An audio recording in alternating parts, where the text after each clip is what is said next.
Hello, conference. Thank you.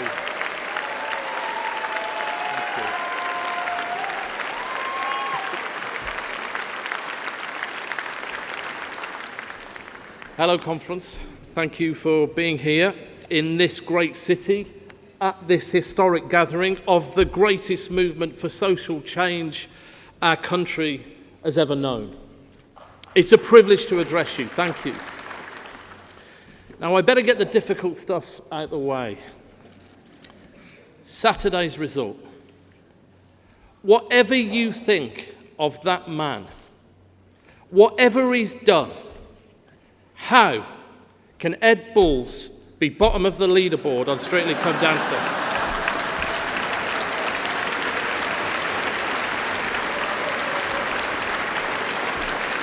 Now, Strictly, of course, is a hotbed of media-obsessed prima donnas and harsh critics slating your every move.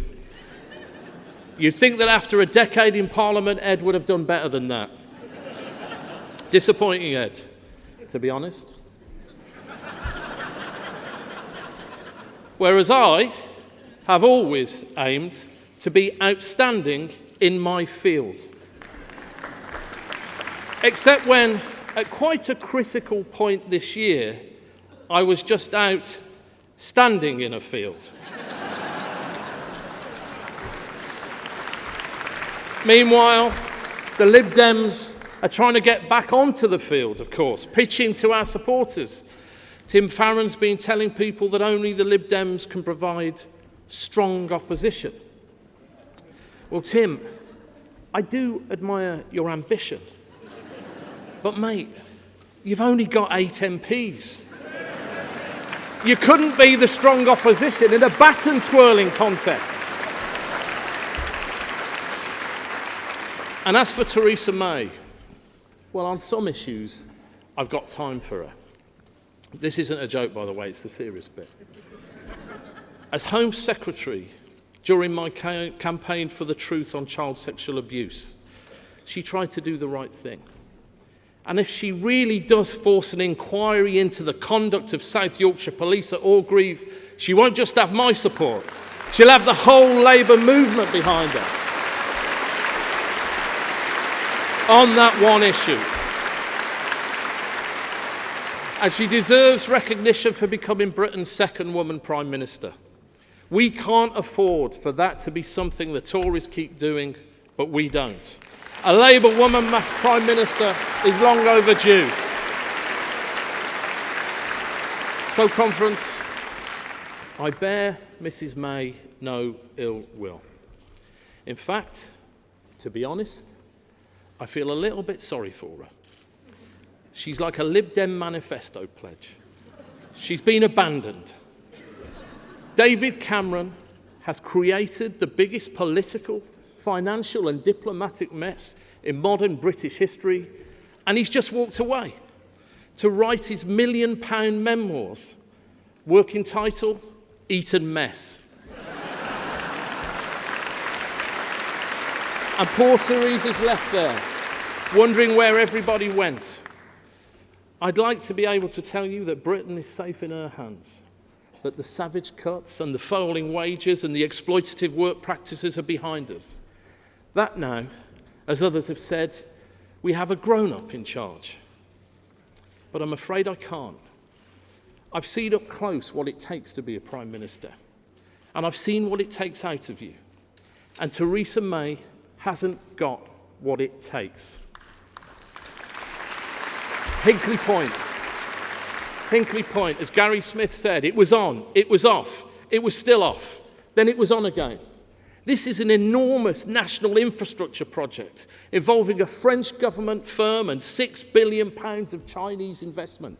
It's not a game. And grammar schools. First they were an ambition, then a cast iron guarantee, then a consultation.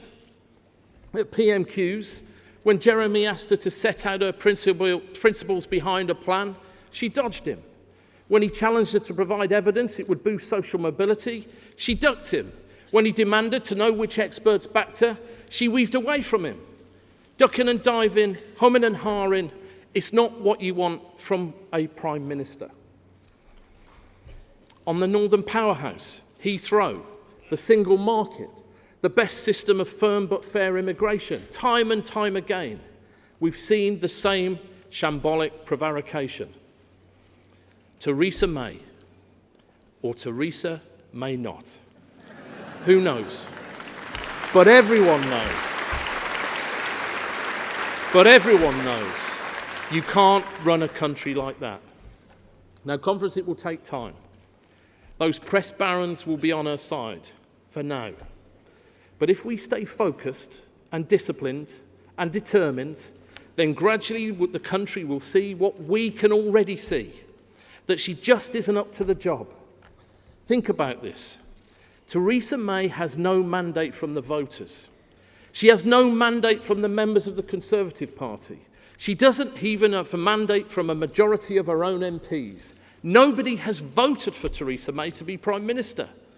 And that's a pretty flimsy basis on which to try and hold the Tories together, never mind the country. And yet the global issues we face are so huge and complex. Syria, the refugee crisis, Brexit, ISIS, challenges to test the most experienced leader. But ask yourselves this question. Who would look into the bloody labyrinth of Syria and the desperate plight of Europe's huddled masses and conclude this time of crisis calls for just one man? Get me Boris Johnson. Boris Johnson. Hillary Clinton's famous test was, who do you want answering that red emergency phone at 3 a.m? I dread to think what Boris Johnson is up to at 3 a.m.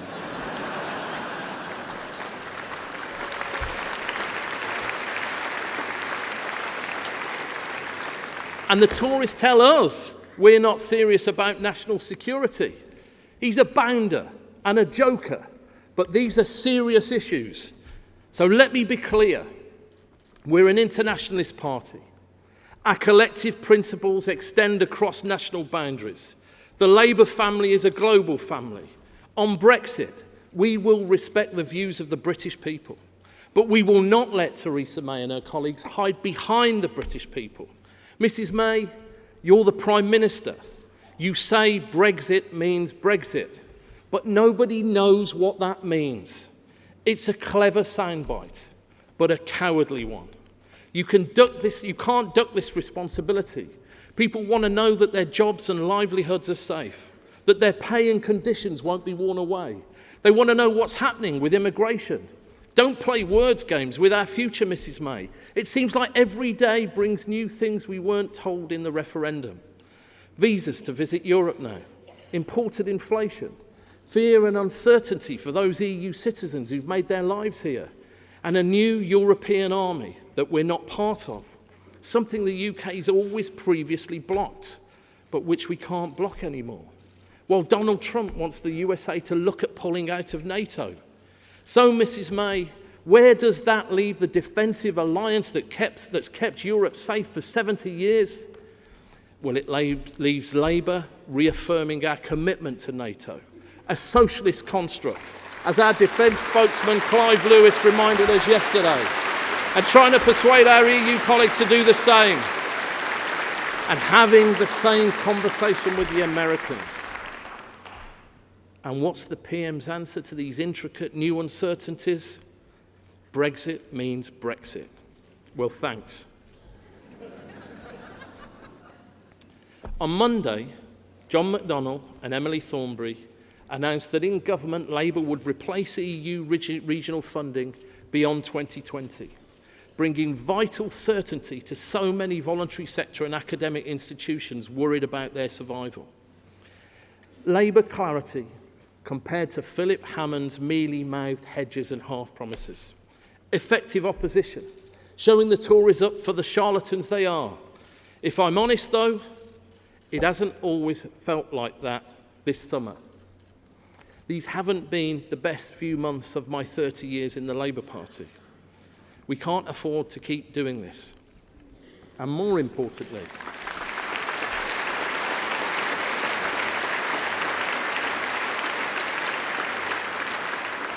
And more importantly, the country, the people we stand for, the millions the Tories leave behind every day, they can't afford us to keep doing this. I'm sure there's going to be an early general election. The more often Theresa May says it won't happen, the more certain I am that it will. And comrades, we need to be ready. We need to stand together as one Labour movement, millions strong and utterly united. Let's get behind John Trickett as he masterminds our election campaign. Let's put our differences aside, link arms with our brothers and sisters in Labour, turn and face the Tories and fight. It's time for Labour to get back to business, time to get the band back together. We've got to get back on the phones, out on the doorstep, using our excellent new canvassing app, by the way. And we've got to start listening to voters again. We owe the British people, our people, an alternative to a government that doesn't care and a Prime Minister they didn't vote for. You keep hearing that Labour can't win. Well, we can, and we will. And I'll tell you how we're going to win. We're going to win through local government, because that's how we always win. Our councillors...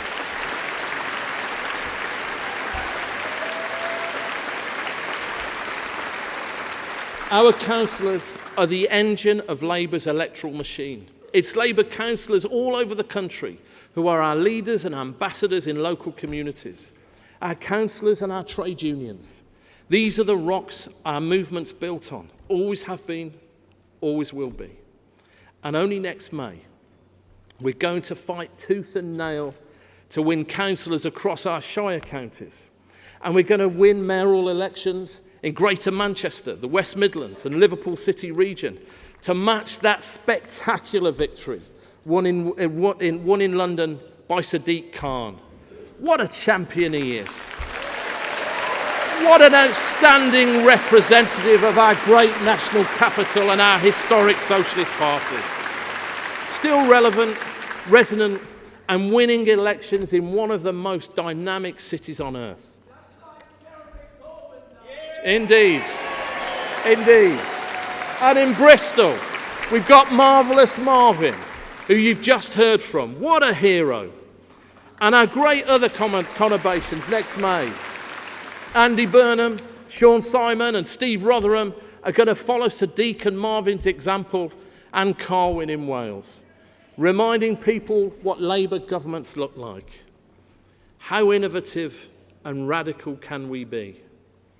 How growth and prosperity, social justice and fairness all go hand in hand under Labour. And not just doing the right thing, not just compassion, but doing the thing right, competence. When we're in government, we got things done. We built hospitals and schools, recruited teachers and doctors and nurses. We fixed the economy and made it hum for a decade. But the shape of the challenges never stops changing. So the shape of our solutions must change too.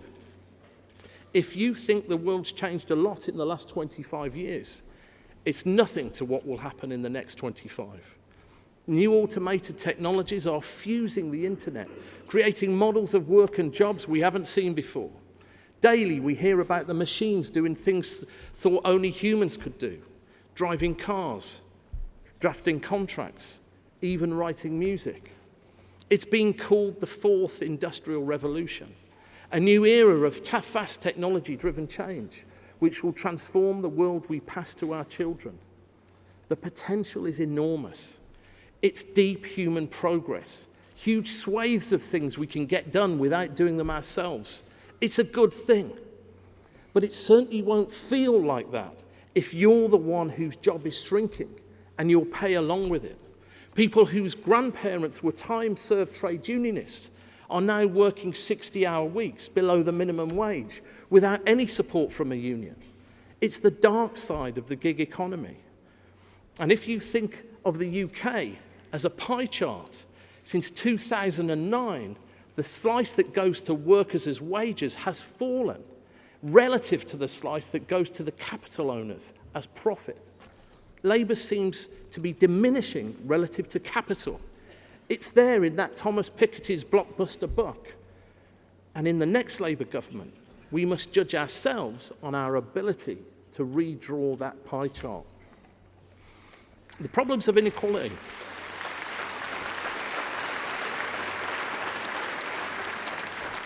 The problems of inequality aren't new, but the solutions will need to be. So I put together an independent commission on the future of work to start influencing policy right now from opposition. It will be chaired by Helen Mountford QC, joined by a world-class team including Naomi Clymer, the first ever female president of the Institution of Engineering and Technology, Professor Michael Sandel, John Crudders and Lord Jim Knight, and many more. We'll feed into John Trickett's work on building a targeted industrial strategy, and we'll report back to you next year. By definition, Labour is the party of work. And we're also the party of growth. We have to be. As John McDonnell so deftly set out in his speech yesterday, Labour is a market socialist party. We understand and work with the market, but we don't worship it. The ideological, blinkered belief that markets are the answer to everything is the Tories' big blind spot. We know that. But of itself, the market's not the problem either. Some things markets are good at, others not. But they always need enlightened intervention to make them work.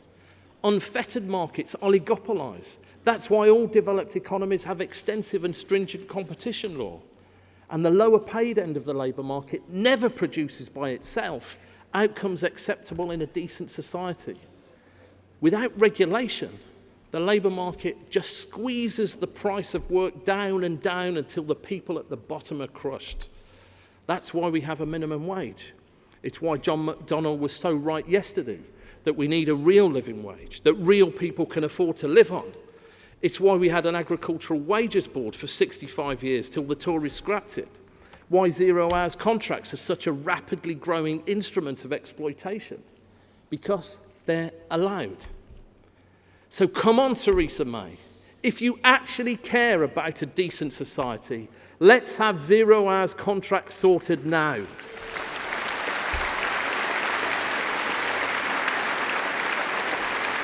We're Labour.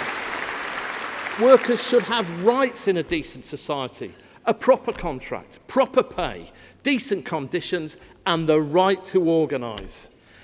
And as John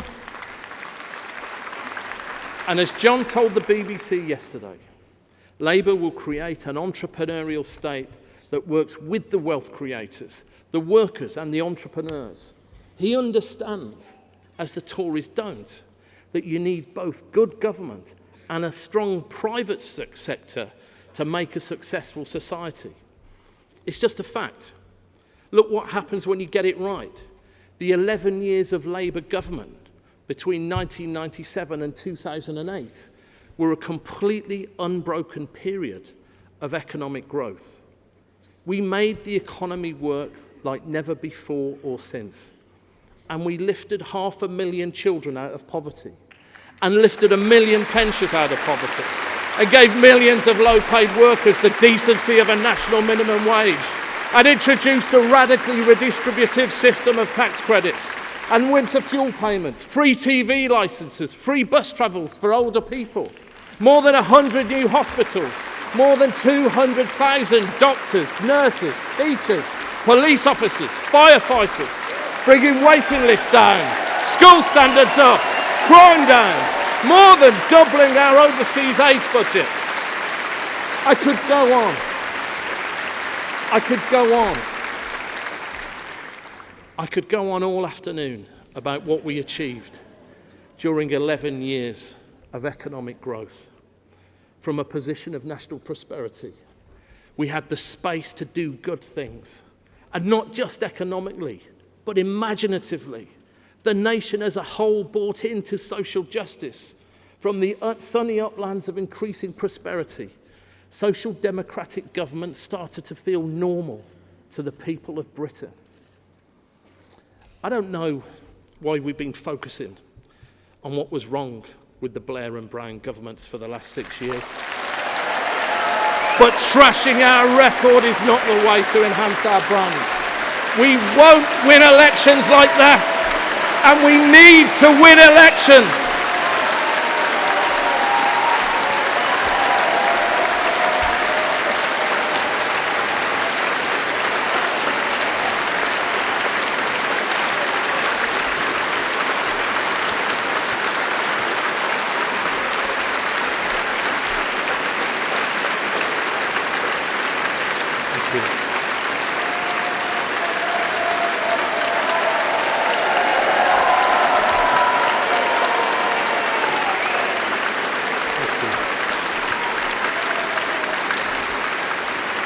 Prime Minister could call one next week.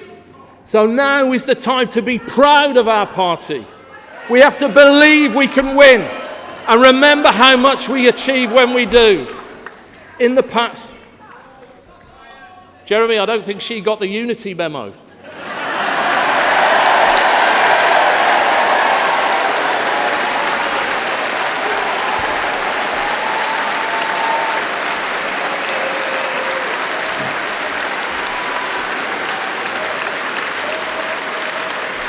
Now, in the past, big businesses were too easily cast as predators. We meant to say that we would stand up to the abuse of corporate power, as the Tories never will. But we ended up sounding like we were anti-business, anti-prosperity, anti-success. We're not, and we never have been. Capitalism, comrades, is not the enemy. Money's not the problem. Business isn't bad. The real world is more complicated than that, as any practical trade unionist will tell you. Businesses are where people work. The private sector is what generates the money to pay for our schools and hospitals. We can afford the best health service in the world because we're one of the most prosperous countries in the world. That's a fact, and we forget it at our peril. And I don't say this because it's what wins elections. I say it because it's true. And people know that it's true. And that's why it wins elections. And the British people need that from us. We're in the 7th year. We're in the 7th year of a Tory government. And the last time that happened, I looked round and it was 17 years of a Tory government. I was 30 when we finally got back into power. And I'd been just 7 years old when Labour had previously won a general election. I've never got over growing up under Thatcher. And that's not what I want for my children. And I don't want it for anyone's children. We can't let that happen again. We can't fail today's 7-year-olds. We can't let them grow up in Tory schools, paying to go to Tory hospitals, working all hours for low pay in jobs the Tories have degraded. We must be again what we are at our core, the party of Britain, of the real British values the Tories can never understand, of compassion and fairness alongside enterprise and fierce independence. This is no nation of ideologues, we know that. And that's our advantage over the Tories. They're blinded by money and power, it's all they care about. And the old lady next door, and your neighbour's children, and that migrant family working 60 hours a week and paying taxes, all these can go hang to the Tories. Other people don't matter to them. Well, that's not the British way. Yes, British people want a fair chance for themselves and their families. They want their hard work rewarded. But they also care what happens to other children in the class, the other people at the bus stop, the others in the lengthening queues waiting months now for life-saving operations. That is who the British people are. They look like us. And it's our job to show them once again that we're the natural party for them. And we need to do that now. The election could well be upon us. So let's give those Tories a surprise they'll remember. Get out on the streets and start telling the story of Labour. A great party of ordinary men and women, just like you, who can make the world better if you'll give us the chance. We've done it before, and we've done it again. Let's win the election and set Britain free from the Tories.